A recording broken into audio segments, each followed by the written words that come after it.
மிக கேவலமா. அது மாத்திரம் இல்ல, நான் மகேஷ் பொய்யாமொழிய நேரடியா சார்ஜ் பண்றேன். இப்ப நம்ம மாவட்டம் பொய்யவயல்ல ஒரு பையன் இறந்து போனானா யார் காரணம்? மகேஷ் பொய்யாமொழி காரணம். ஏன்னு சொன்னா எல்லா ஸ்கூல்களுக்கும் 600 கோடிக்கு மேல IT department computer centre open பண்ணி பாடம் சொல்லி எல்லா மாநிலங்கள்லயும் இதுக்கு கணினிக்கு தனி பாட புஸ்தகம் இருக்குங்க. இங்க தமிழ்நாட்டுல under this incompetent person Mahesh Poyyamozhi கணினிக்கு அறிவியல் பாடத்தில் கடைசி 3 பக்கமா. அப்ப அறிவியல் பாடத்துக்காக புக்கு போடுறதுக்கு சென்டர் கொடுத்த காசை தின்னது யார்? இப்ப எல்லா ஸ்கூலுக்கும் கணினிக்கு ஆசிரியர் தனியா போடணும், கம்ப்யூட்டர் டீச்சர்.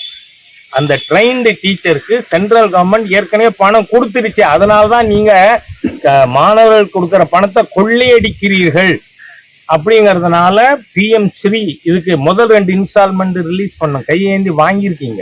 ஆனா அதுக்கப்புறம் அதை PM ஸ்ரீ நாங்க சேர மாட்டோம்னு சொல்றீங்க. ஓகே, சேரலைன்னா என்ன, அதுக்கான நிதி வராது, அவ்வளவுதானே.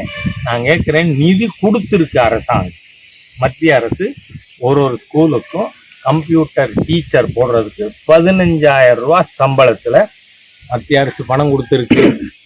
நீங்க எந்த ஸ்கூல்ல குவாலிஃபைட் டீச்சர் போட்டிருக்கீங்க? எல்லா இடத்துலையும் இங்கே ஆஃபீஸ் வேலை பார்க்குறாருல டேட்டா என்ட்ரி ஆப்ரேட்டர், அந்த டேட்டா என்ட்ரி ஆப்ரேட்டரை வச்சு கம்ப்யூட்டர் கிளாஸ் நடத்துறதா பேருக்கு பண்ணுறீங்களா? நான் கேட்குறேன், மகேஷ் பொய்யாமொழி அவர்களே, உங்களுக்கு ஹானஸ்டிங்கிறது எள்ளு முனை அளவு கூட இருக்காதா? திராவிட முன்னேற்ற கழகம் திராவிடியன் ஸ்டாக்னா நாங்கள் பொய்யர்கள், பொய் பேசிக்கொண்டே இருப்போம் அப்படின்னு இருப்பீங்களா?